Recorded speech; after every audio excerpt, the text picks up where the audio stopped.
not set. You know what I mean? Right. Right. And it could change at any time. It's still being created. Yeah. So it's interesting.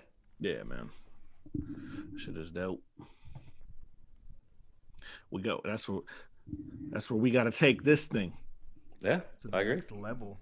Keep rising to the top. Right now, it's just followers. We need you to like, follow, subscribe. We need listeners like crazy. We need people to listen to the podcast and then write about it. Like, share, and subscribe. Are we live? Nice. We in here. Yeah. We need Van Jones.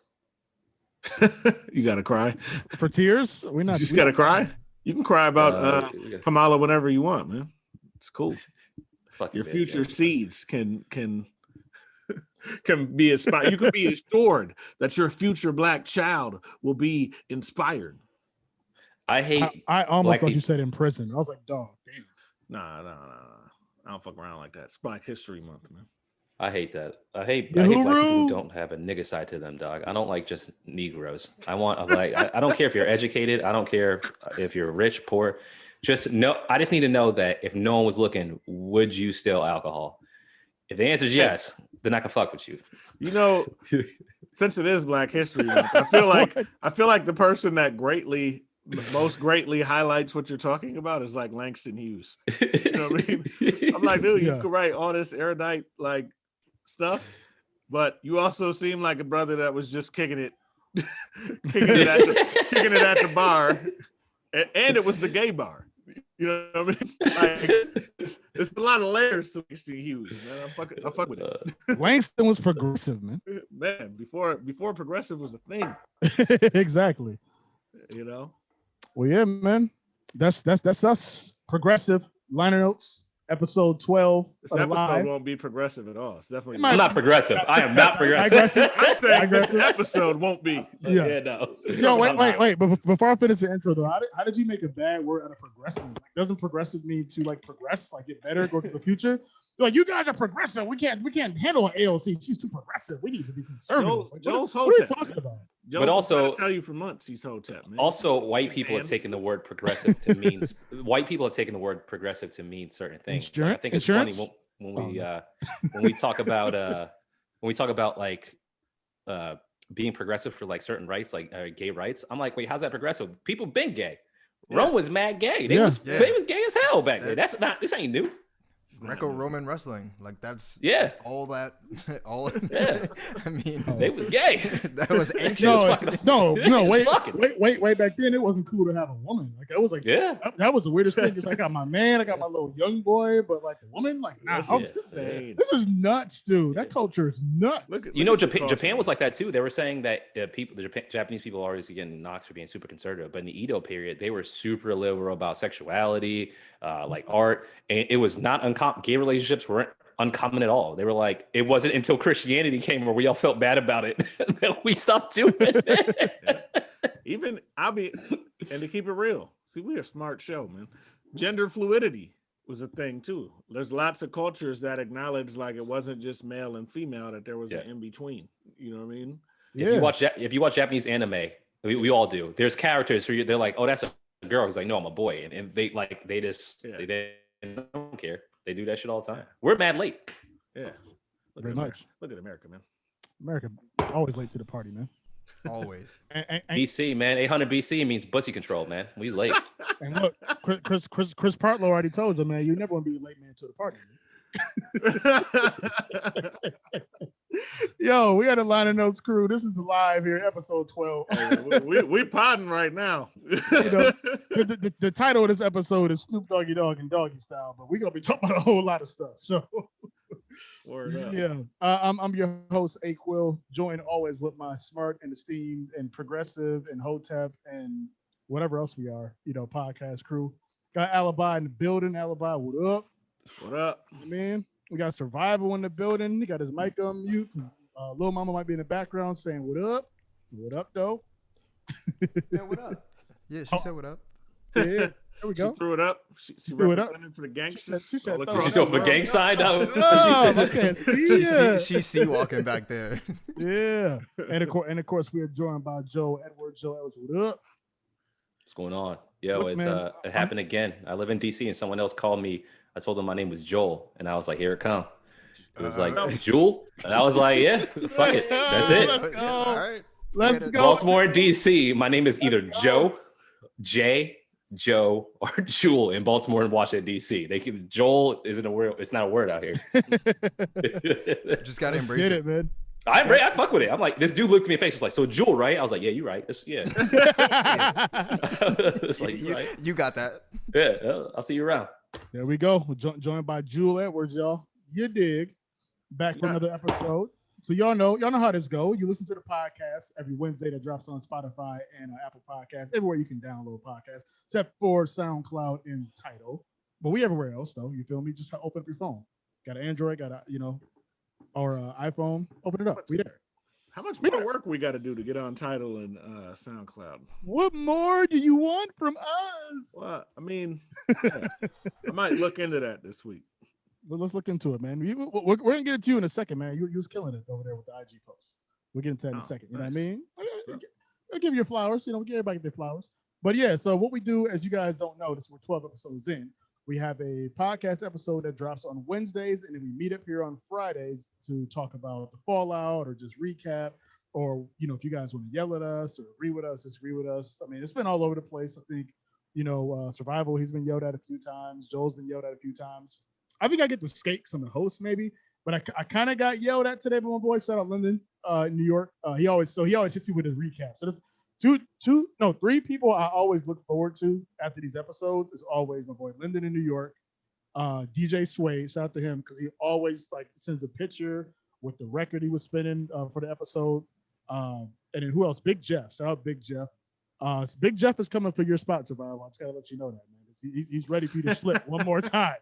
He's on your head top. But yeah. So is he good with all of the things that I'm good with in the background? He doesn't get more Black Star. Just more Black Star. That's what he'll get. More Black Star albums. Survival's here forever, dog. Oh, for sure. I agree. We love Survival here, man. We can't all be one and the same. You know what I'm saying? So it's all good. We love it. But no, so we got some passionate people that reach out. So shout out to y'all. It's always interesting talking to y'all, and it lets them know we're doing our thing right. Shout out to the homie A-Quil. I gotta shout you out. She gave us a shout out with plugging us she did a little tag on Facebook make sure you listen to these guys. So I like that. Shout you out. But she said she didn't really get too far past our crazy intro. She had to pause it for a second because she had the little man with her. So between Survival and the bath water, and you know what I mean, in different positions. Hey man, it's art imitating art. You know what I mean? All right, we were just telling y'all how these babies get in the first place, right? So. Yeah, man. Some of y'all might have been conceived to ain't no fun, man. If you ever had sex to that song, you ain't shit, dog. Wow. Specifically that. Hey, if you ever had sex to that song, you a real one. No, you ain't shit. No, you ain't. If you would do, you played that, and she was like, "Cool." You must be like, "Wait a second, where this bitch been?" Hey, and then you was like, there was at least 3 women on the poll last week on IG that said their favorite song on the album was "Ain't No Fun." It's a great song. So I'm just saying. Song. Very toxic, but definitely amazing. We'll get into that some more a little bit later, but yes, very toxic indeed. But shout out to everybody again who'll be hitting us during the week or joining us during our live broadcast. Right now, we're on Facebook, we're on Twitter, we're on Twitch, and we're on YouTube. So appreciate y'all for joining in. People's gonna be filing in here and there, you know what I'm saying? So we always appreciate that. Gentlemen, how was your week? I was gonna check in with y'all first to make sure everything's all good. How was everybody's week? Terrible. Terrible? Really? Damn. Brief on him. Yo, DJ Suede is officially on Twitch. He just said, "What up?" And he said, "Nuts in your mouth." Hey, man. That's what it is, man. W balls. Shout out Suede. We were just talking about you, bro. We here now. That's what I'm talking about. But yeah, Survivor said terrible. I mean, if you want to get into it, but if not, it's all good either way. But sorry, week was terrible, man. It's it's all work. Yeah. It's work related. Home life is great. Work sucks. Good. This week could get it doggy style. Yeah, pretty much. In a sense, yeah. Yeah. What about you, Alibi? How was your week? Real busy, man. A lot of screen time. Lots. Lot of Zoomy, more Zoom, and we got more Zoom right here. Yeah, man. Tired of it. Yeah, I feel you. So, I was Jewel. I'm sorry, Jewel. How was your week? My week was chill, man. Same. Tons of meetings, work. How many of them were two-pronged meetings? I beat you to it. I beat you to it. I said so many, man. So many. Damn it. So many Zoom meetings. I don't even understand why so many meetings were on Zoom. Well, I split between Zoom and Microsoft Teams. And Google Hangouts we actually use at our company now because of the price for Zoom. So it's actually just Google Hangouts and selling deals. Nice. That's what's up. I had a good week.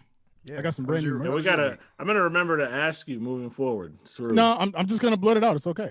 I'm gonna tell you. We want to know. Okay. How was the Ask away. Ask away. I know that you did some stuff with your swag. Yay. What was going on with the merch? I mean, if you want to get clean, I mean, if you want to get the hoodie, I mean, got the sand dune hoodie. You know what I mean? Hold on. If I pan this whole camera, it's just nothing but boxes and stuff. I didn't know you don't want to see this. You don't want to see this. Wait, I didn't know we were sponsored by A-Quil. You got an A-Quil like throw rug on the ground. And... You want the baseball sleeves? You know, Okay. You know what? I there's somebody I do want to talk to about some sponsorship stuff. And I'm not going to spill it yet because it came from a different meeting I had earlier. Today was pretty good. Had some business meetings for some future DJ opportunities. Got some wedding deposits. Got to meet the bride and all that, and it was pretty cool. I mean, we had to be masked up, you know what I'm saying, but still, it was cool. So a lot of good stuff happened today. Gave me some ideas because I was like, yo, it's actually some stuff that I could maybe even bring over to the pie when we get to that next level. So y'all stay tuned, man. Stay tuned. Yeah, so good week for me. We want to balance it out. You know what I'm saying? How about the rest of the world, man? I'm trying to think of. I didn't get a chance to write down the week review of like what happened. Other than Joe, that was a wild video you showed us, bro. The snow murders? Was that Philly? That was outside of Philly. It's Pennsylvania. It's Pennsylvania. It's a big gun culture. God, honestly, it's like I don't think it's that crazy. Like I don't understand. Look, man. Over the snow? Like, or you saying the gun culture? The fact of the matter is, there is nothing wrong with being a bitch sometimes. People get it twisted, dog. If you were yelling at your neighbor, first of all, for those who didn't see it, two neighbors were arguing, and a neighbor basically ended up killing his neighbors, killing himself. They were always dumping snow on this man's, around this man's yard. Oh, okay. I didn't catch that part. Yeah. Okay. And these people are on tape arguing. They're yelling at each other, right? The people who ended up dead are like, fuck you, we'll make your life a living hell. And the guy who ended up dead is yelling, pussy, pussy, pussy. Yeah, I saw that. Now, in my mind, if I ever did that growing up, I'm at least getting punched in the teeth, let alone probably killed by the wrong person. The dude was walking. The thing that makes me mad is the man who ended up killing everybody walked down his driveway holding a handgun. And the guy looked at him and said, put the gun away. Put the gun away. See, This is the shit that get us fucked up. If I'm with my wife, and someone's coming at me with a gun because we was talking shit, I'm out of there. And I'm gonna let her know it's time to get up out of here and time to shut the fuck up, bro. Like, you don't know what that dude went through. I'm not justifying anything that man went through. That dude could have been having the worst 10 years of his life before he decided to snap on these people. It ain't worth it. I've seen people die I heard of people dying over road rage. I've almost gotten my ass whipped over road rage, got jumped over that shit. People just having bad days, getting bumped, getting your shoes stepped on. But you don't know what people are going through. You don't know who you're talking to. It's best to mind your motherfucking business unless you're ready to take shit to a next level. If you're not, go to fuck home. That dude was definitely ready for the next level. Jeez.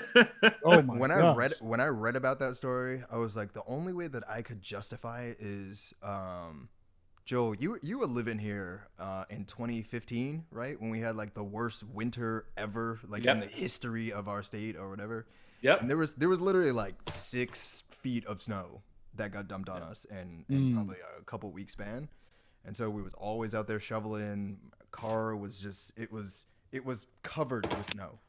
And so I'm like, oh, okay, it must have been really bad, but we up here in the Northeast, we pretty much got what they got, and it wasn't shit. And then I saw the video and it's like, you killing people over 2 inches of snow? Like I didn't even know you could shovel that over across the street. You know what I mean? That's just a crazy. wild scenario. Yeah, and yeah, why were they dumping it across the street? Because I thought they were next door neighbors. Like, they were across the street. Yeah, that's why that's crazy. So like my dad's like he has a corner house and it's on the backside of an alley. And he's had where neighbors have tried to like dump snow in his joint, but when the plows or whoever's coming through, like they take stuff from the alley and dump it in his driveway. And it's like, fam, I gotta get out of my driveway, my truck's in here. So he ended up having to start building snow walls, and then fools would try to cut across the alley across the driveway instead of just driving out and making a 90-degree turn. So he had to start building up the snow wall and putting ice in it. So if you hit it, it's like you're gonna wreck your shit. It's like, bro, but that's not going across the street. I'm taking snow and going across. That's crazy. It's also not about snow. It's about So that dude. Someone was an asshole. Yeah, someone was just like, "Fuck you, though." They're neighbors. So you're saying they had on your lawn. You're saying they had other beef and the snow. Probably. Okay. Even if it wasn't other beef before, and I watched the whole thing, that dude delivered close up headshots on both these people. He went and got another. He gun. shot him with a handgun, went back and got an assault rifle and shot both point blank range. Before, what he said to that lady was, "This is why you keep your fucking mouth shut." And then when he shot the dude, he said, "Who's the pussy now?" It's not about the snow. No one likes feeling inadequate in this world. I'm not saying it's right, but when you call the wrong dude a pussy, maybe he's been called a pussy for the past 30 years of his life, dude. Leave that shit alone. He had that shit ready to go. That was Right. He was mad. Leave it alone. That dude was super bad. Put a cape on him, dog. Dude, that was mad unfortunate. I don't even know what to say to that. Anything else happened this week that's a little better? God, dog. I mean, all kinds of good stuff happened, but I mean, it's Black people sharing tips about Black history or stats on Black History Month. Even though you can do it whenever you want, feel free to do it in March. It's just good to see random Black history posts, which I think is dope. Also, what's the crazy lady's name on Capitol Hill? Marjorie Greene. Yeah, she got removed from all the committees, and the fact that they gave her a pass. The first thing she said when they gave her a pass was, "It's still Trump's party." I'm like, dude, it's awesome to see that white people are figuring out how crazy other white people are. They gotta told you this. Been telling y'all for years, man. It's gonna be too late, dog. Did you hear about the dude who got on the who was on this flight? It was some random person got on high clearance security flight from the Andrews Joint Base in Maryland. Just walked on, no credentials whatsoever. So he's on this flight with high-ranking members of our government. Was he just like, And he just walked right on. And they were like, "We don't know how it could happen." It's because he's white, and no one expected it was a big deal. Dude, just somebody asked a question. Look at man, the world is. Hey man, well you could just show up. Was he wearing like a suit or? I don't even know if he's wearing a suit. It wouldn't even matter though. The fact that you can just go anywhere and people assume you're supposed to be there. Yeah, that's and we can go anywhere and it's assumed that we're not supposed to be there. You know what I mean? Yeah, that's a fact. That's just crazy. That's crazy, man. Couple more shout outs. We got the homie Ty in the building on Twitch. What up, Ty? Let's see you out there. He said we froze for a second. Oh, we moving over to Twitch. We everywhere. I got the all CNN. I'm just letting y'all know. And DJ Suede said, Alibi, are you doing a book list for Black History Month? I am doing a book list. Frederick _Thuglist on IG at Frederick _Thuglist. Word. I was about to be all up in your comments saying if you don't highlight the ISIS papers. Ready for ISIS? I'm gonna Let's get it. Let's get it. I'm down. Dr. Francis Kress. Let's go. For sure. Well, yeah, but before we get into the opposite of the ISIS papers with this episode, we got one more call to action for an event coming up next Thursday, February 11th. This is our the DMX. Our that was good. That was good. I had to pull up. I had to acknowledge that. That was good. The rolling papers. next Thursday, February 11th, we had a DMX hip hop forum. We're going to be talking about It's Dark and Hell is Hot. Joe, want to do a quick plug. Last plug on this event. How is it looking with the promo? Shitload of people are interested. Just gotta get people to sign up for the Eventbrite link. But a bunch of niggas talking about DMX. That's how it is. Next week, A lot 8 of o'clock, barking, a lot of DMX growling. talk. And it's just about it's dark and hell is hot, period. The album, the lyrics, the songs that are the songs that we remember the most. And I think we're gonna focus on the just how introspective some of the specific lyrics were, especially in 2021 / also 2020, the way things were. Yeah. DMX was the son of COVID, dog. The shit he was saying on that album, I understand wholeheartedly now, period, point blank. So I think it'll be good. Right. You said what day and time? That's Next Thursday, 8. right. All right. Next Thursday, time, 8 o'clock, the 11th. Whose time? 8 Eastern. The only time. Eastern. Come on. Are you kidding? It's the only time that outta here, matters. man. The only time that It's- matters, dog. It's true. There's like mad other times on that matter, but okay. I remember during the NBA finals, they'd be like, yo, we have to show it because the West Coast. I'm like, fuck that, man. It's not that game at 4 o'clock, man. Yeah, man. If somebody wants to drop the link to that, maybe in the Facebook chat, I'll try to drop it somewhere else. But if we can, cool. If not, no worries. Anyway, gentlemen, we talked some doggy style. We talked some SNOOP, excuse me, the SNOOP DOGGY, you see, before he dropped that part. That was a very exciting episode, a funny episode. We had some other serious stuff we need to cover, but before all that, was there anything? No, actually, let's get back to the post, because Alibi said so Alibi was killing the IG, and he was putting up a lot of Snoop material from the album, and he got a lot of feedback from people asking or just asking what's your favorite song and yada yada yada. What were some other popular Snoop songs that came up that a lot of people were gravitating towards? Who Am I? With probably the most votes overall, which is crazy to think about it, because that was definitely like a branding song, right? Like let's get the name Snoop Dogg in your head, forever. Joel didn't like that. Huh? What? I said What? Joel didn't like that. Snoop's upside your head? Nah, just like the level of branding, like the amount of times he was spelling his name and shit. Oh, I'm tired of that, bro. Ain't No Fun was another one that I might have mentioned earlier. Gin and Juice. Gin and Juice was up there, the big singles. Yeah. G's and Hustlers got a few. People want to be a motherfucking hustler. That was in an advertisement recently. Was it? Cheese and Hustles was literally just in like a T-Mobile commercial, bro. It was something pretty random. Was that local? I don't think that was a national No, it was commercial. national. It was in a Fancy Ray commercial. It was during the holiday season. You mean the song or like the setup? The beat. The The instrumental. setup. One wants a motherfucking 5G, Yeah. and then they just like win into it. I like it. That's a good. I mean, I buy it after that. DJ Suede said Doggy Dog World. Yes. Doggy Dog World was Great mentioned. song. Yep, for sure. Serial Killer. Mm-hmm. Yep. 6 million ways to die. Choose one. I think that was all of them, man. I love Pump Pump, but Yeah, it's me. As do I. Yeah. that was a good one. That's what it was. We caught a little bit of smoke because I don't remember who it was, if you guys can remember, but it was regarding Snoop's cover of Lottie Dottie, and how I think because did one of us say that it didn't feel like it fit on the album, Yeah, or that Joe. it was unnecessary. Yeah, don't like that shit, man. Okay. Yeah, so I couldn't remember who it was, but I caught the side smoke for you. So thanks, Joe. I don't give a fuck. Whoever hit you with it, that song fucking sucks. Joel Edwards. I was watching GC.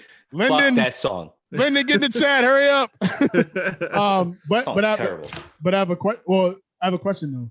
Was that the first like hip hop cover in that regard at that time? Like, because hip hop was 94, so you're only about 20 some years old.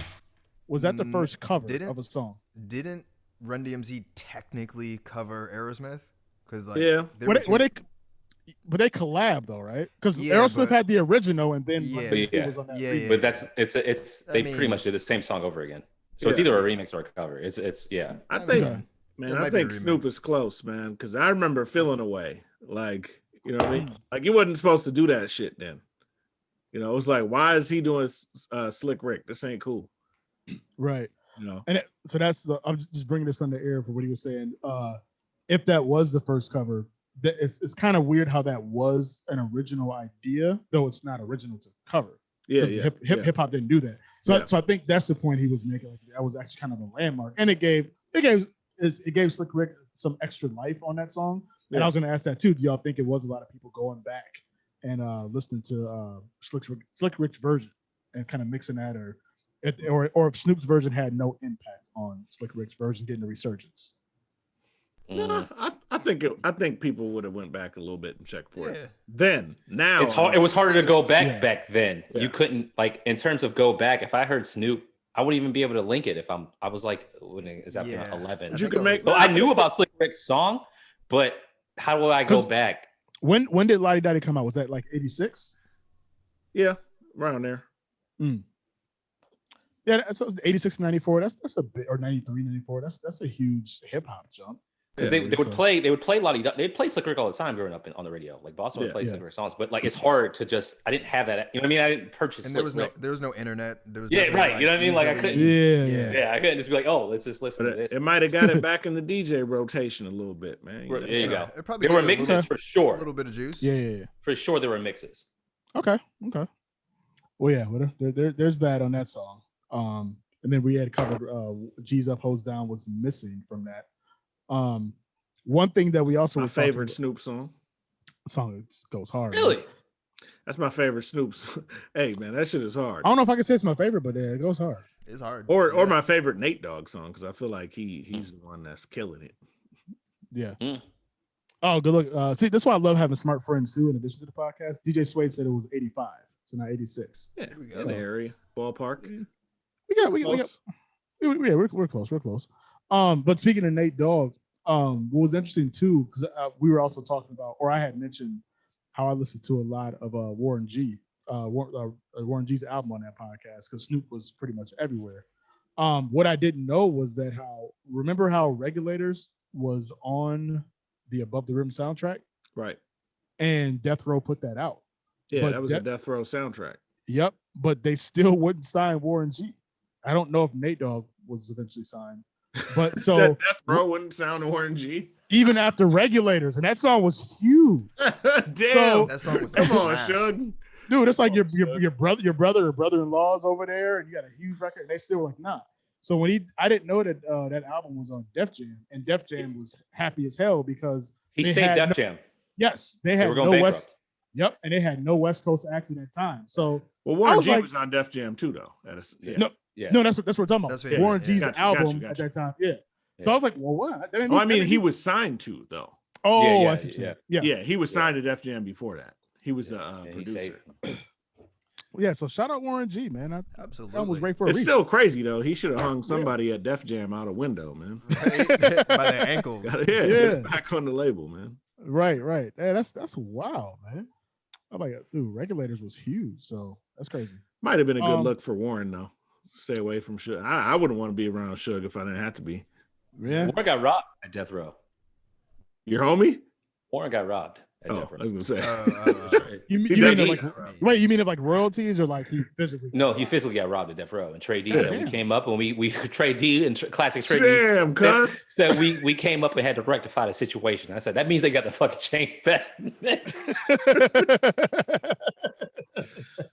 Shout out to the there was no problems. If you got beef with Warren G, no, we good. I fuck with Warren G.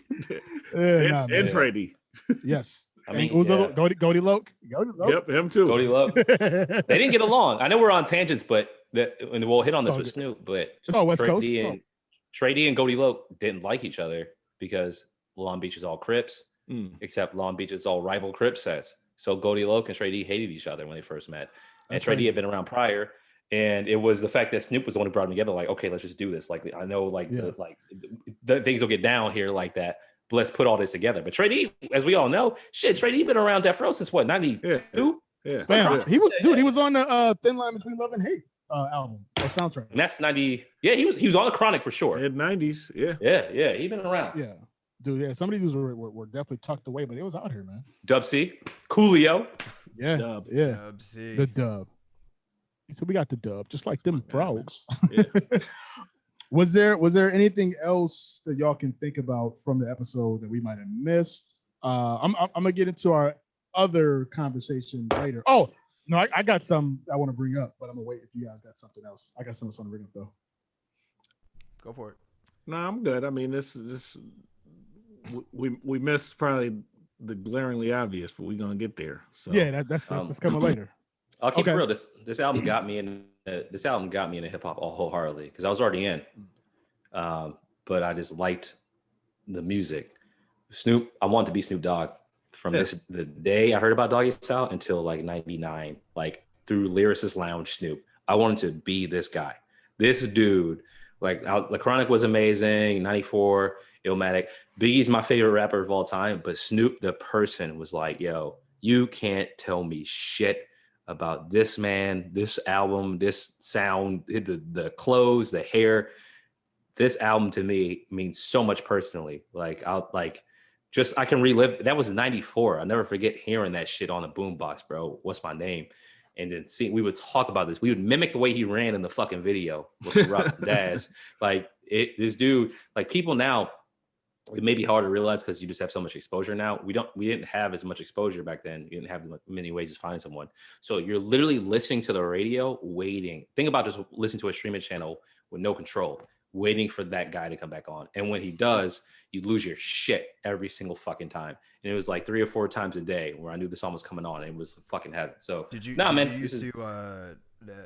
any of you used to like sit with a tape that you might have put some tape over the tape so that you could you know what I'm saying, record shit off record. I used to do that all the time. Like whenever your favorite joint was about to come on and you didn't have the single or you didn't have because I didn't actually own the album at the time that it came out. My cousin had it and I didn't own it and I was like, yo, this shit is fucking crazy. I couldn't even buy it unless you had a double tape deck. Then you could. Yeah, I had the double. Yeah. Double was the lick. But like not even just the video, the visuals. I think Snoop was the best at. He fully encompassed music video TV. There were other artists who had done it prior, like NWA had videos, LL, Ice Cube, for sure. Snoop was like the first, and I'm gonna go on a limb right here. I think he was the first rap superstar because I could turn on MTV, like you could say that about Run DMC, but I feel like people had hip hop, like that's black. When Snoop came out on MTV, everybody was tuned into this dude, dog. That dude, when he made Doggy Dogg World and he snapped 2 times and the hoes walked away, I said, this nigga, man. And his marketing was on point too. Yeah. It's crazy. Oh, yeah. Like with the comics and that's a piece of what I want to get into, but I want to jump back for a second. So Joe, do you feel like that was a turning point? Because this also goes back to another conversation I had with DJ Suede. So he's a little bit older than us. So we were, I want to say elementary, junior high when this came out. Suede was high school. And junior high. Yeah. No, and then Joe and him probably was. Yeah, got you. So he was mentioning how for him in high school, like hip hop hadn't totally crossed over at this point. So it was weird for him being a white dude, like in the hip hop as heavy as it was. And then a lot of white folks like really started crossing over around. He said Doggystyle. I was not arguing, but I was saying I think maybe it was even the Chronic because I remember like even when I first heard the Chronic, that was from white folks. I was like, oh, what? You know what I mean? So do you think that was kind of the big crossover point? Not that we were on the radio yet, but when white folks really discovered hip hop, not the white folks that grew up like in urban areas. You know what I mean? But yeah, I think the difference is NWA. I think a lot of white folks were in NWA, but they were way more in your face. So there was way more controversy with just playing that album in terms of like the government, like, yo, they're the fucking enemy. Chronic comes around, and the Chronic is a lot of Snoop in general, period. So like, I think that was a point and people were into it. I think the thing about Doggystyle was this album and Snoop in general is just so much less flagrant than anything else that's West Coast, that it's so much easier to be like, I fuck it. Because it's literally weed and party. Like, it's like, you know what I mean? Like, you're like, the Chronic is like, yo, I'm going to fight this girl. The Chronic's wild, dog. Like, you know what I mean? Like, Snoop is just so chill about it that I feel like I think you're right. I think like the fact that when he came, the personality itself is just so much easier to endear yourself to Snoop than it is so many other artists. That's why he's still around, because he just seems harmless. He's just a fucking guy who smokes a lot of weed. Snoop has like never talked about a social issue. Yeah, You know, I mean, I can't like, really remember. like, and that's the thing. You can't listen. What? I feel like he says fuck Trump before or fuck Bush maybe. Nah, like, okay, fair enough. But like, that's not a wild take. I know what you mean. Though. Yeah. That's And on very this album, that's very surface. This album in particular, he ain't rap about the struggle once on here. You know what I mean? Like the Chronic even gave you Little Ghetto Boy. Like this didn't give you. And the this dating gave you niggas Murder took was over. the case. Yeah, well, I was gonna say Murder was the case was as close. That as was his personal struggle, but not a social struggle. Yeah, but it's like he fucked up. You know what I mean? That ain't a social comment. Right. Like you did some bullshit. Like Little Ghetto Boy is like, man, the system's fucked up. You know what I mean? Right. The day the niggas took over, it's like, you know what I mean? Right. What you gonna say, Joe? Snoop is on his own island. Like, and there's a person I hope we interview or feature that I think, not the same person, but like there's parallels. Vince Staples and Snoop are like, is all this shit and it's them. This Long Beach shit. And you're like connected to all these major things that were happening in real life in hip hop. And you're just like snooping through, he's literally he's been through the smog. He's been through racism and creep. He's directly connected to all this shit, right? And he just somehow snooped his way out. He's still relevant as fuck. Like, you know what I mean? Like I it's a weird, you're both right. Like he was on the lyricist lounge, dude. Like, you know what I mean? Like Snoop was I remember that shit. I think it was because he was on mad TV shows. When like he would have been like 18, man, when he recorded this. It's super young. Which gets to like the misogyny, like my which I don't know if you're ready to dive into that, but no, because I got something I want to ask you first before that, because that's the anchor. That's the anchor. Yeah. So one more thing, because I think, and we have to get into it too deep in this a separate episode, but I feel like with the work you did with the artwork and stuff, you were making points about how I think we had a part where we were disagreeing on concept. Yeah. And or the score that concept got. Yeah. I just thought that was an interesting conversation because I don't fully agree with your point, but I wanted to hear more about that. Which point? I think that you wanted the concept to be higher based on the artwork and everything they were putting out. And that yeah. Oh, I get what you're saying. Concept. Yeah. Yeah. Go ahead. Go ahead. Yeah, you wanted to hear my perspective on that. I think that you have to look at it in totality. This is my opinion. The G-Funk, right. So they're bringing around this sound G-Funk, right? Yep. Which is based off of P-Funk. Yep. And so when you have George Clinton on the album, Doggystyle sometimes being funky, you know what I mean? And us having these relations to the funk, you know what I mean? Like right. Like I look at all of that, and then you add the layer of these cartoons, right? The artwork, that's all pulling directly from like Parliament, George Clinton. And I think that, so in that case, I think it wasn't, it's a word, right? But it ties in effortlessly between everything. He's Snoop Dogg. This is Doggystyle. Like we have G-Funk. We're going to tie in like George Clinton, and we're going to have these conversations and references. The problem is, much like there's not a lot of substance on this album, that ain't what Parliament was about. Those cartoons and the whole concept of the P-Funk, that was all about liberation. You know what I mean? It really was. Like, if you get deep, I used to be as a youngster, like kind of confused as to like, man, like these songs is cool. Like, but you know, I didn't really get it until I got older. And then you start looking at what George Clinton was doing, and it was like, oh shit, like the mothership was like, let's get the fuck up out of here. You know what I mean? This music's what's gonna take us home. You know what I mean? None of that's there. We just talked about that. None of that substance is here on this album. This album is about Chronic and bitches. Right.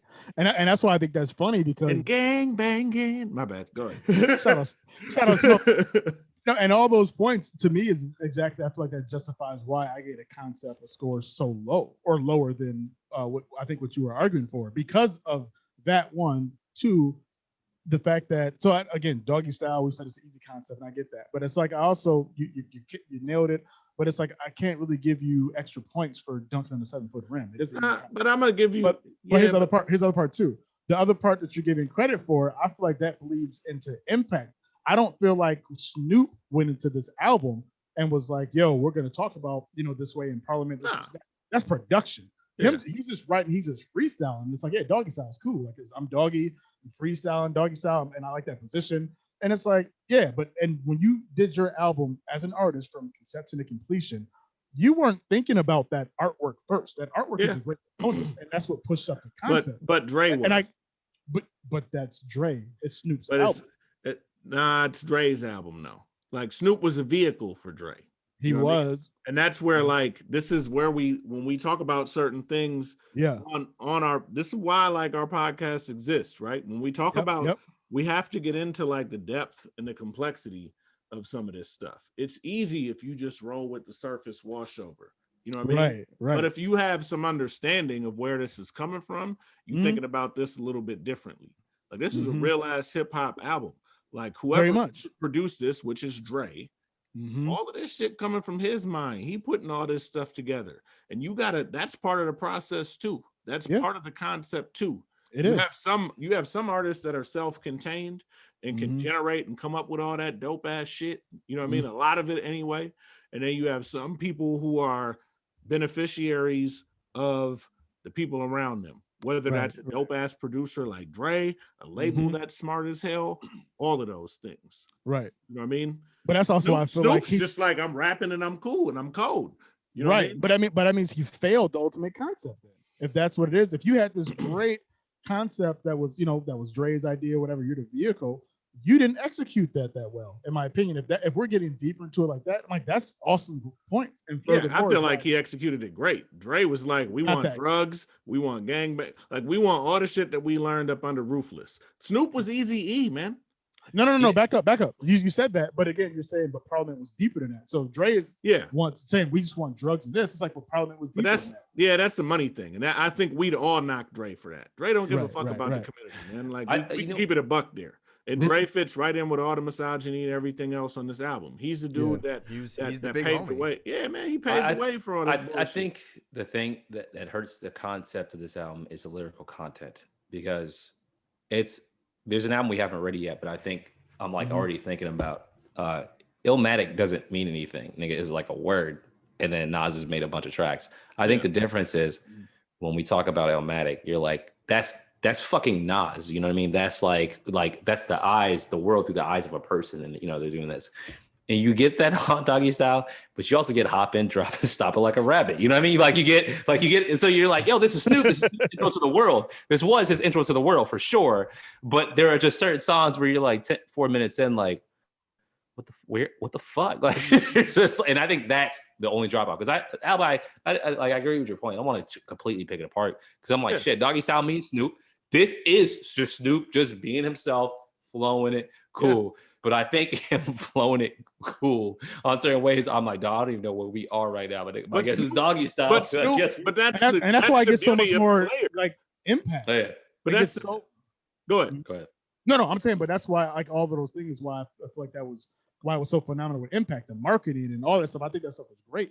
I just can't chalk that up to concept.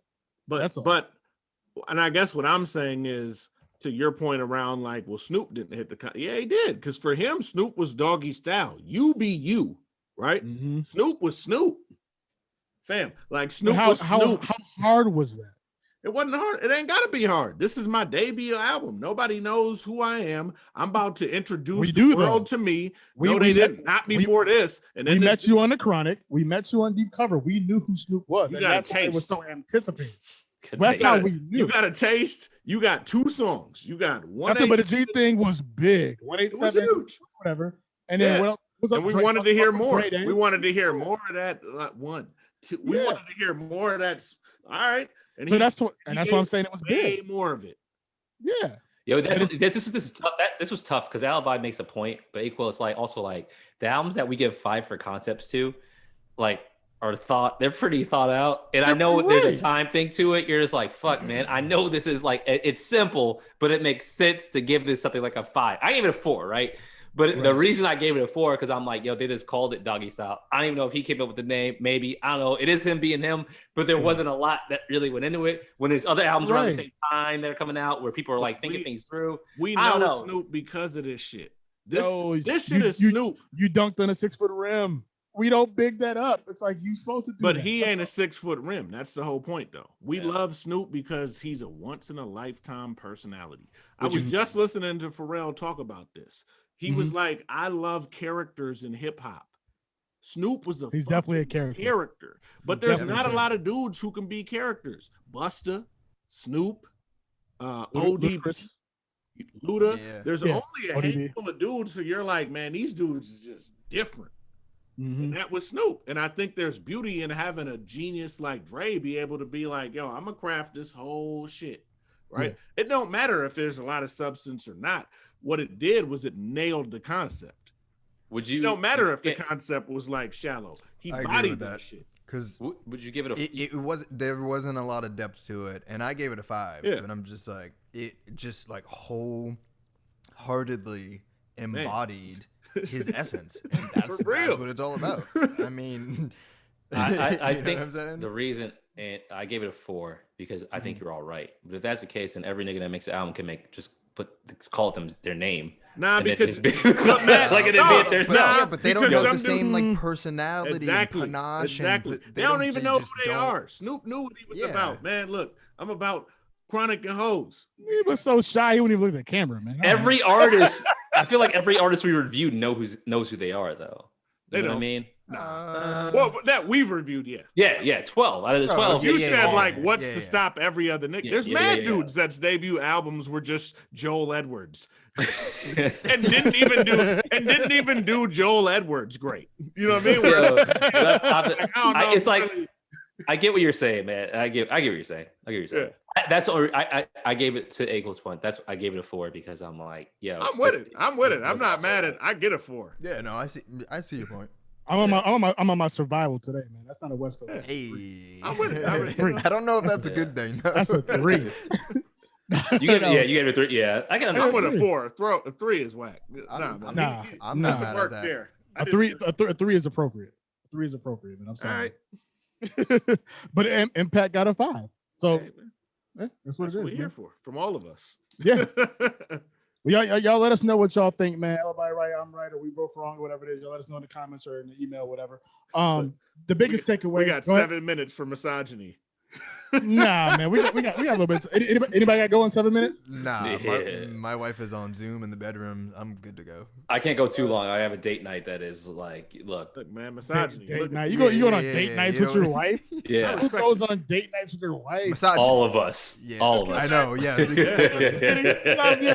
Hey, he's the most dating dude. Who that? You, man. He was on all the dates. Yeah. Before the Roni came. Big facts. Yeah. Big facts. All right. I'm hating, but I can't hate.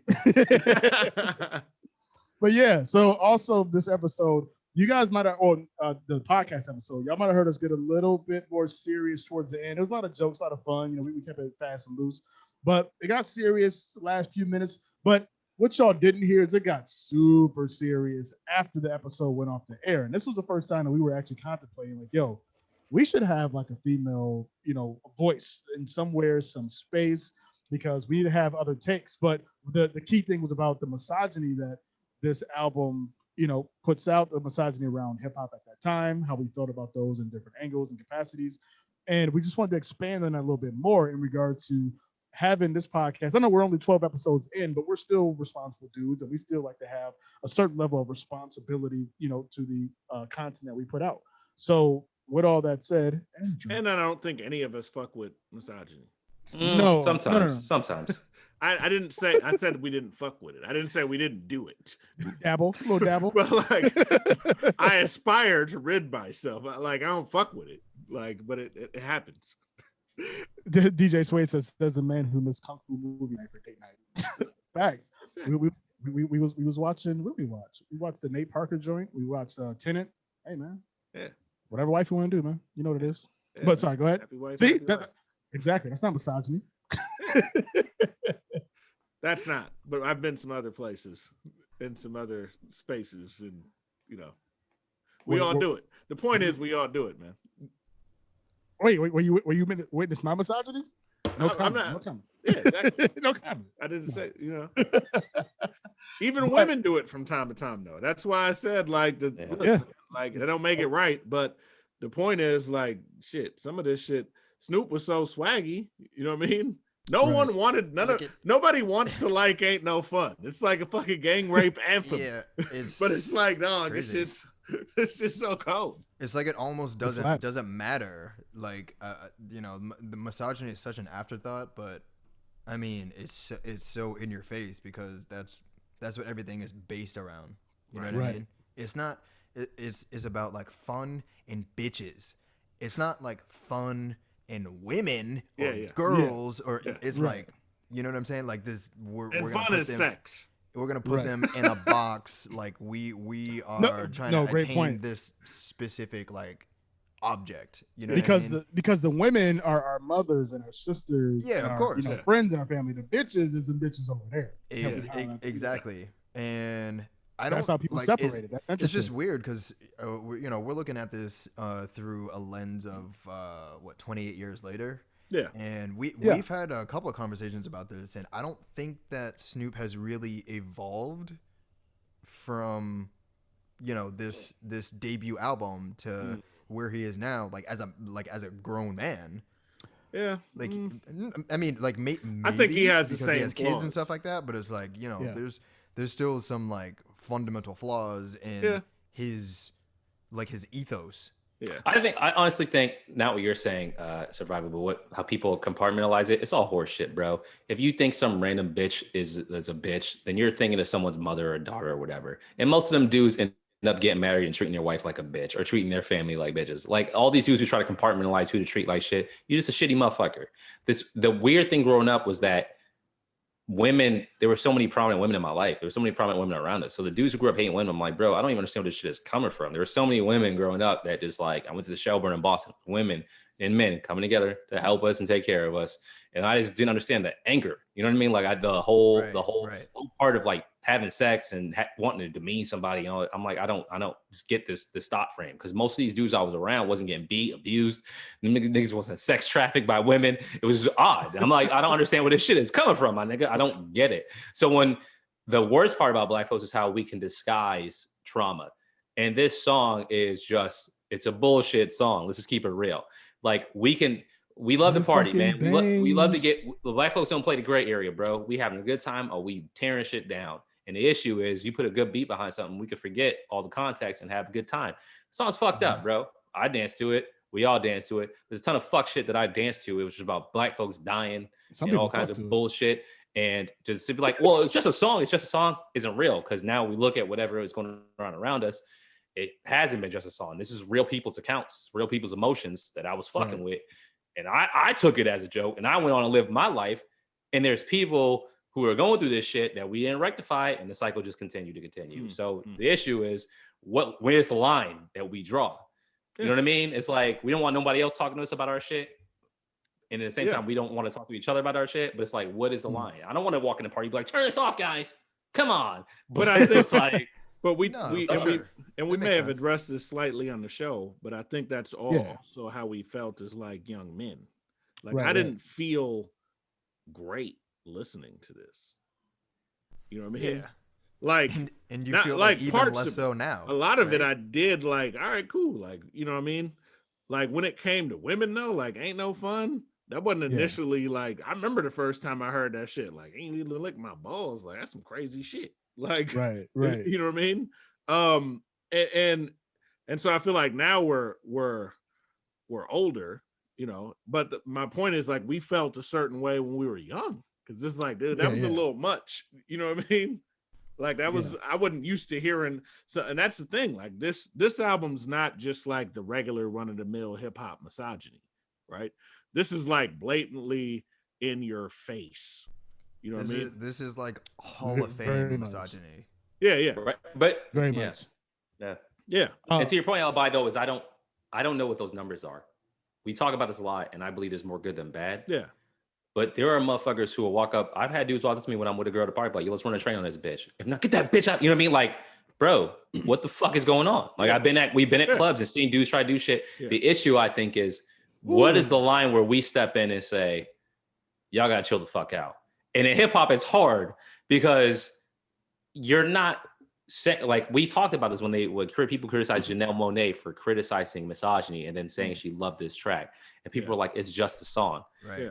Yeah. I agree and disagree at the same time, and I literally that's the duality, right? We all got both sides. That's the conundrum, right? I'm a man. I can respect women, but I still sometimes like big titties in my face.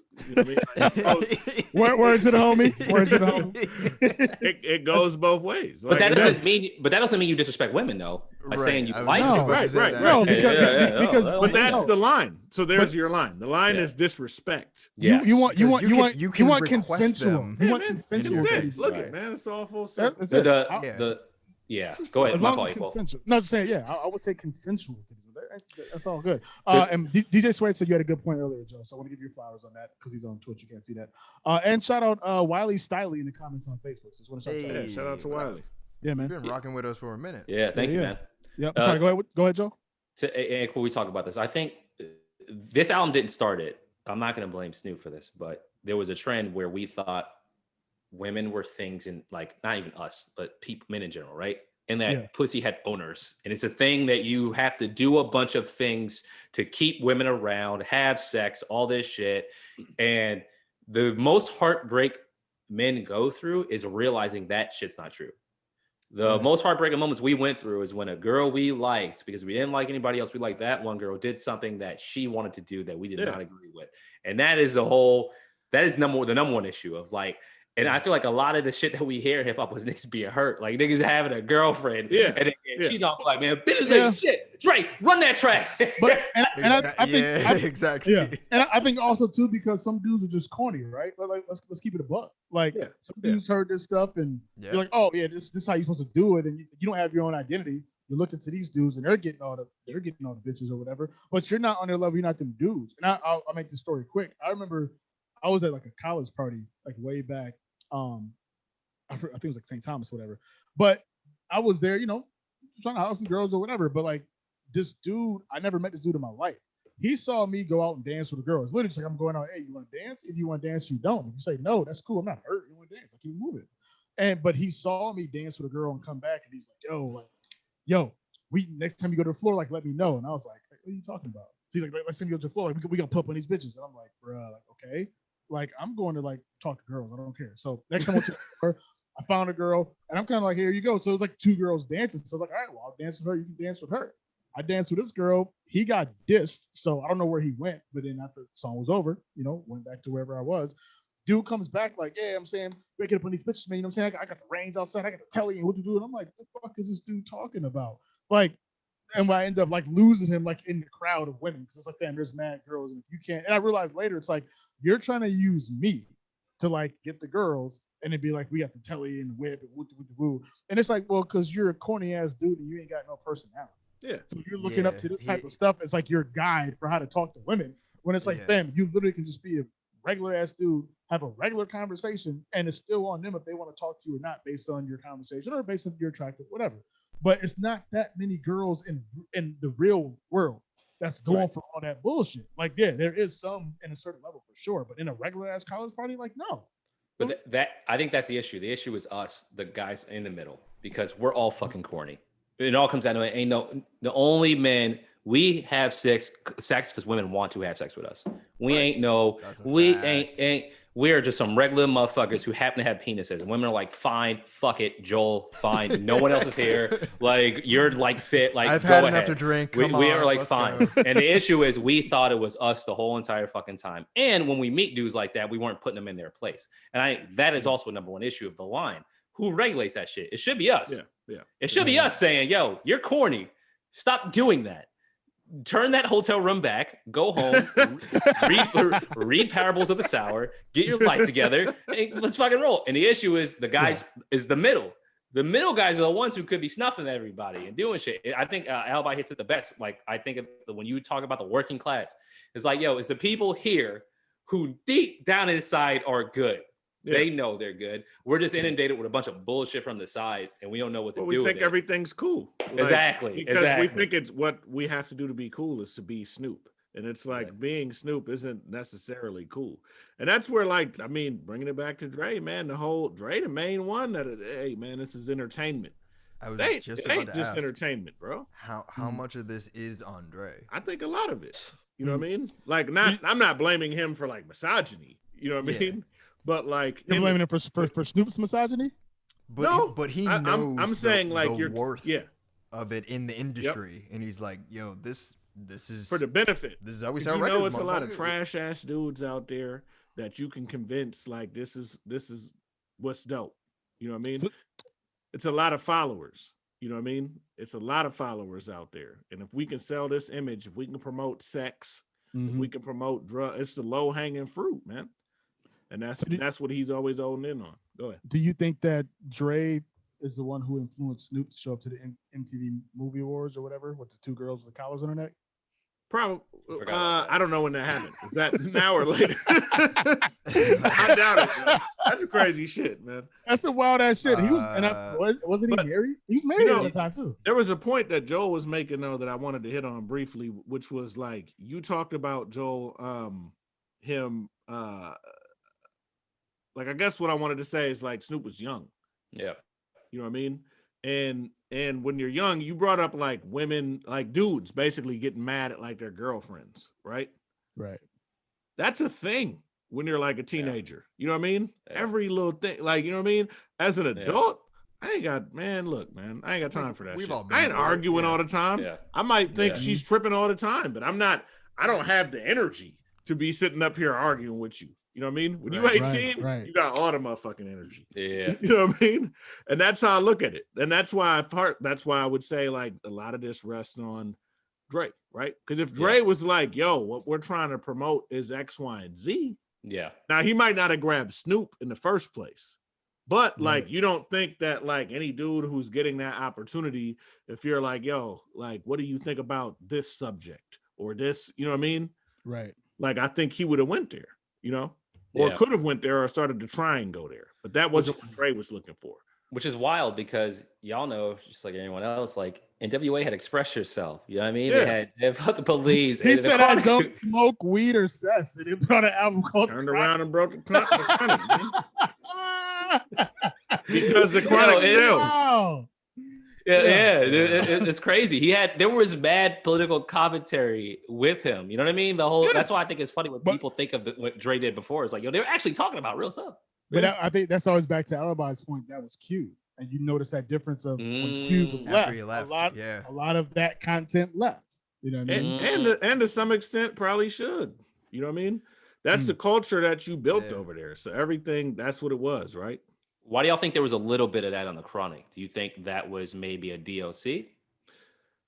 Yeah, in terms of being able to write, for sure. You know what I mean? Because DOC, you know how I feel about DOC, man. DOC, he underrated this shit, man. We know the counting was definitely DOC. Yeah. 1, and it comes to 2 to the 3 and 4. 1, 2, 3 and to the 4.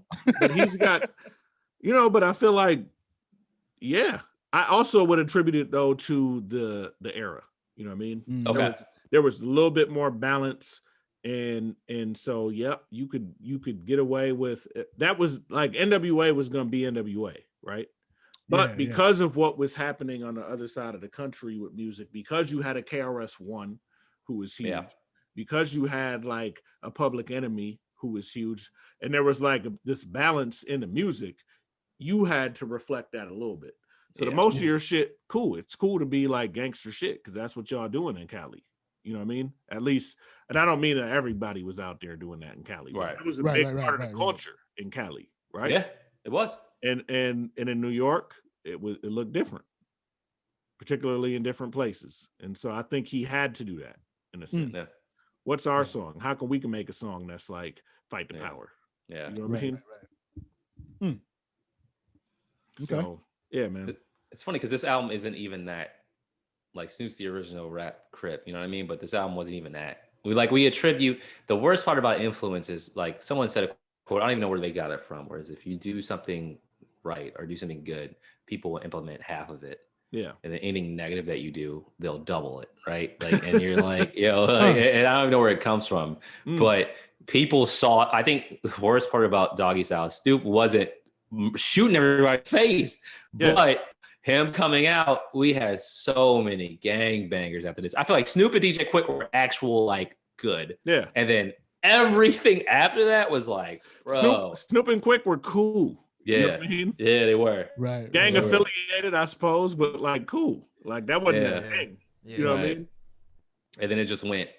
Everybody's dead. Snoop was cool with Biggie even after they kicked over the towers. Man. Yeah, man. Yep. Everybody's dead now. Literally every Crip or Blood is just murdering everyone all over the place. And they've gone from just being in Los Angeles to every city. Yeah. They're everywhere, worldwide, man. Yeah, man. Bringing it back real quick. I wondered then too with a lot of this stuff is that where, Dre with his recent, situation with his wife and the aneurysms, it almost makes you feel like, is this karma coming back in a way, or just some totally separate? But if you put out so much shit over the years, like because Alibi, you made a good point too about this is, he's a big homie to Snoop. And remember, he tried the same thing with Rakim. Rakim was on Aftermath. Like, you got to bring up the guns. And Rakim's like, get the fuck out of here. Yeah. But then Rakim didn't drop. You know what I mean?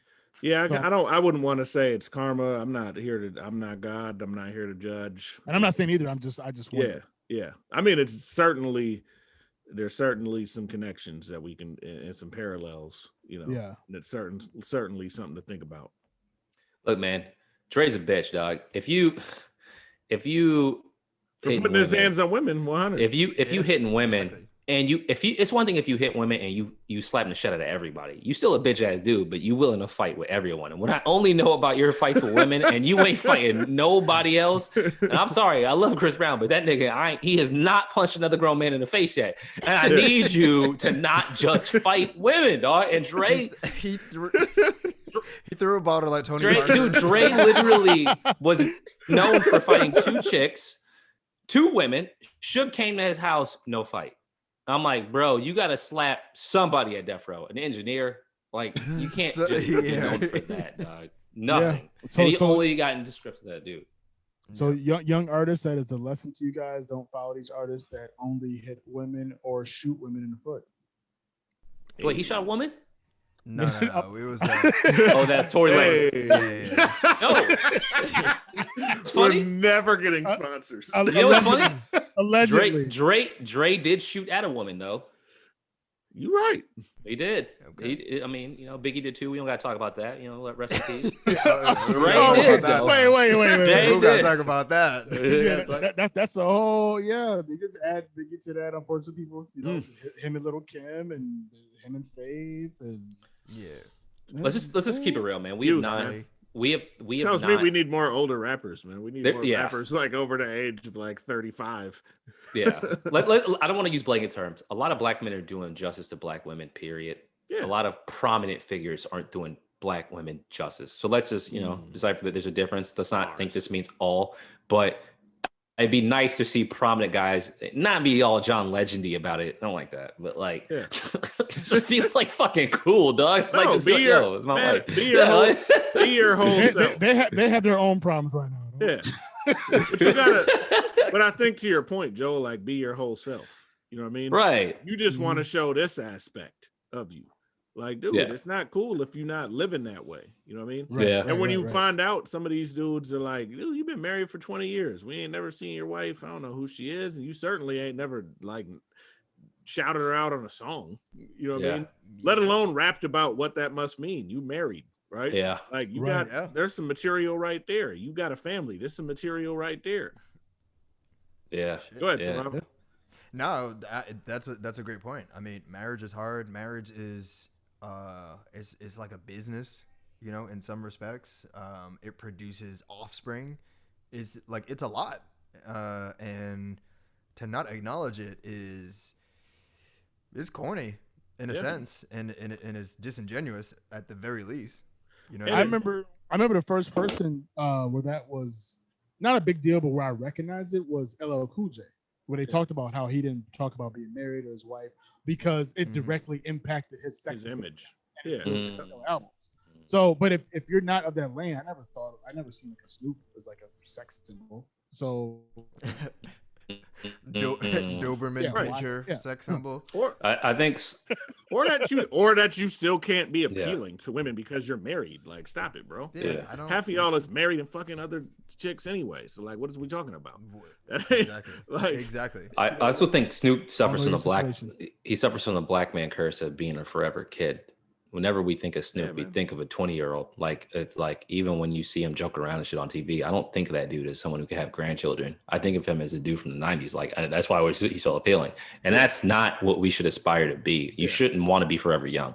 It's not. well, It's just. but specifically for us, man, in your music, you do. Right. Yeah. We have seen Snoop be like a dad. It's in your music, and that's the biggest issue. When I talk about like, you know, you have any song about his kids? I don't know, but that's why like I say like when it comes to subject matter and content, that's why it's important to lyrics. You know what I mean? Yeah. Like there's all this shit to talk about, man.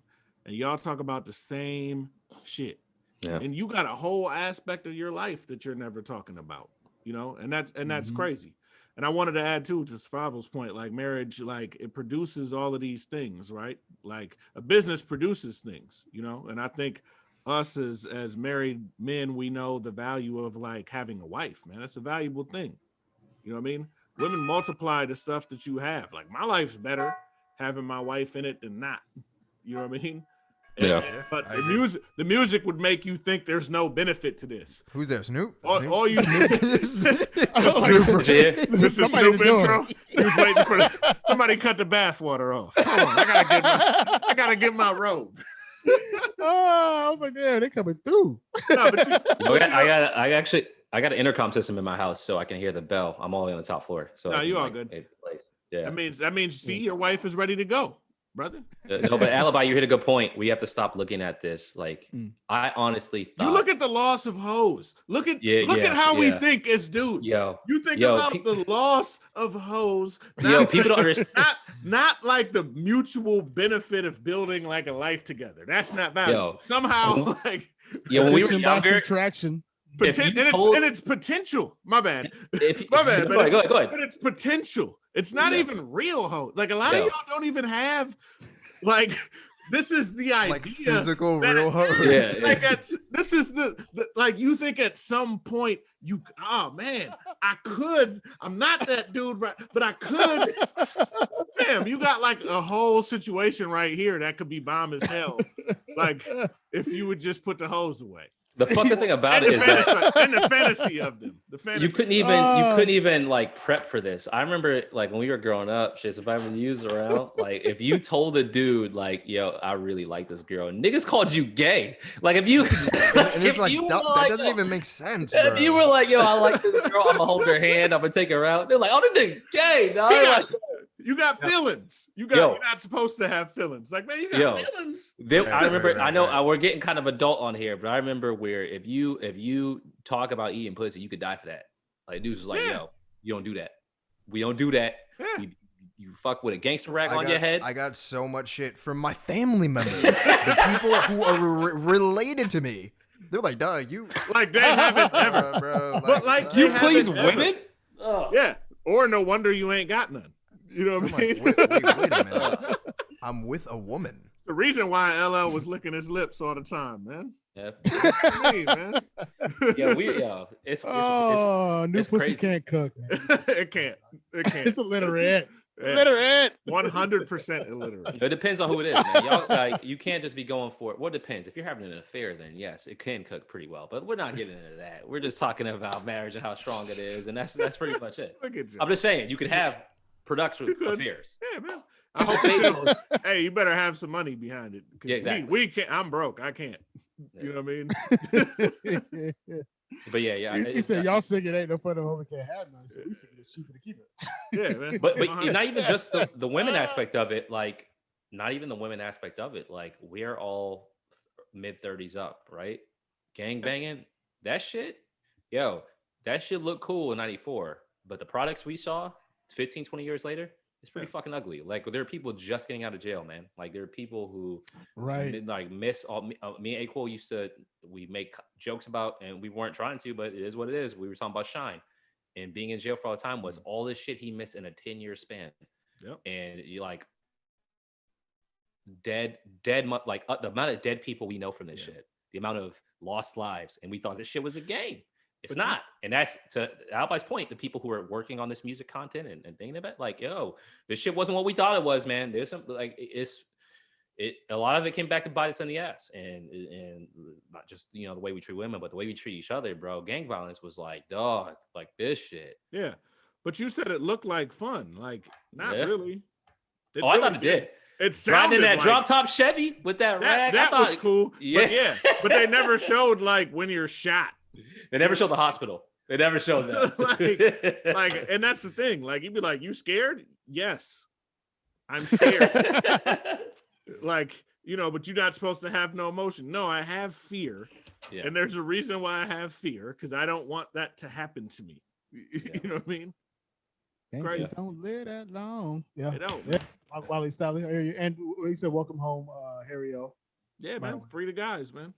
That dude has been in jail since what, 89? 90 guys, man. For a minute, dude. I don't know what he's been in jail for that whole time, but nobody should be in jail that long. It's drugs, I think, for That's him. Crazy. Especially for drugs, man. And Suge not getting out. Nah, he ain't getting out. He ain't going nowhere, bro. He ain't getting out. I mean, he ran somebody over with a car. Yeah, and Greg the barber got at him. He gave him a nice fade, not the haircut. You know, he got 2 fades, 2 times. Yeah, 3 times. Yeah, it's pretty fucked up when you think about like what happened to the West Coast, like the prominent West Coast, Easy, Pac. I mean, Suge, like it just, man, Trey D served some time in the 2000s. Thankfully, he's out now. He could talk and give interviews. But man, there was some loss over there, bro. Some losses. Some like it was wild. Well, we got to learn from it. Yeah, you know, as a culture. Yeah, you know what I mean. Individually, like but like as a culture, we got to learn from it. And that was the thing with this kind of like gangster rap. That's a caricature in a sense. That's why I said it. That's why I said Snoop was easy. You know what I mean? Yeah. Like, because Easy was kind of a caricature, like making this stuff fun, like, and that wasn't what this was about. And that's where the culture goes wrong. Like, we have to be able to check, like, this ain't cool. You know what I mean? Because the young people are, and we know we're influenced by this. Yep. This ain't me being like the old dude. I know. No. I wanted to be Snoop on the handlebars of that damn bicycle with my hair, with my afro. Blowing in the wind, dude. We got to an argument about this. Y'all was like, it's just a song. I was like, no, it's not. I hate hoes because of this song. but it's funny. It's funny those different impacts. You said how that impacted you in that way, and how Alibi was like, yeah, I want to be in the handlebars. Like I still remember to this day the first rap that I wrote, like ever. It's probably was like 12 bars. Like it was a weird odd number where I'm like, I'm mad irritated now. But it literally was like that Snoop influence. Like I have memorized. I'm not gonna spit it because it's bad. I'll give it to y'all off mic. It's bad. But it's dope though. That's dope. It can't be worse than hopping, stopping. I'm gonna spit it for y'all off mic and you let me know. but it's of like that swag where you're clearly influenced. You know what I mean? So yeah, I get it. It's just into what people are influenced by in that time. You know what I'm saying? So but it's hard to deny that impact, and it's hard to deny that influence was there because Snoop was the coolest dude at that time. Yeah, he was 100%. Yeah. So period, point blank, bro. Yeah. Well, yeah, man. Well, yeah. Well, in the meantime, you know, respect women. We respect women here. Y'all respect them more. You know, and we always like the ladies' feedback. We got a lot of cool ladies, man, that comment on us, so we appreciate we appreciate the support. Yeah, absolutely. But yeah, this is another episode of Live. I think it's time to get up out of here. We've been here for a little bit, you know what I'm saying? Yeah. Make sure you catch us every Wednesday. Again, we're on Spotify, we're on Apple Podcasts, anywhere you can download podcasts, stream podcasts, except for Tidal and SoundCloud. Social medias, we are on Facebook, we're on Twitter, and we're on Instagram at the Liner Note 79. So just find us there. YouTube, we still got the ugly ass link, and I'm going to talk about it every week until we get our shit up. We are getting followers, twos and fews, so I do appreciate y'all, but we need y'all like tens and a lot. We need you to tell a friend, man. Subscribe. We need y'all to tell Alibi. No. Tell a friend, tell a foe, tell a bro. Tell a hoe. And Hey, Al Jarrell. it ain't no fun If the homies can't, if the homies can't have oh none. man. So let them have some of the And luxury. Thank you, Survival. Thank you. If you missed our earlier conversation, hose are fluid. Hose could be it could be a there's Sam or definitely it could be anyone. It could be anything. Yeah. Hoes are 100% gender fluid. It could be Greco-Roman hose. It could be Hose- Edo Hose period. are men too. Yeah. They're way more men, probably. Definitely. Yeah. But yeah, hit us on all those. And we have a link tree. So hit the link tree. You can follow us on all those so that way you can hit us anywhere. We also got an email, the Liner Notes crew at gmail.com. So again, that's not the Liner Notes screw. I get that for this, for this pod. But no, it's the Liner Did Notes. I get any hate mail yet? Not yet. you're Not good, yet. man. Okay. It's more. Well, you get more hate texts. You get hate texts. yeah. All But right. you haven't graduated to hate mail yet. So Okay. you'll get there one day, Padawan. I'm not Hank Aaron status yet. All right. No one's running on the field with you while you hit your home run now. No. Yeah. But yeah, for another episode of the Liner Notes Live, I am A-Quil with Joel, Survival, and Alibi. We bid you. Actually, we won't because somebody else does that. We're just gonna say peace. Happy Black History Month. Check Alibi's Instagram for the book suggestions because you need that knowledge. You dig? And it's Black History Month, not BHM. God damn it! Don't shorten that shit. Black. Just say it. I'm black, y'all. Bliggity black and black, y'all. Biggity, bliggity, bliggity. We out, man.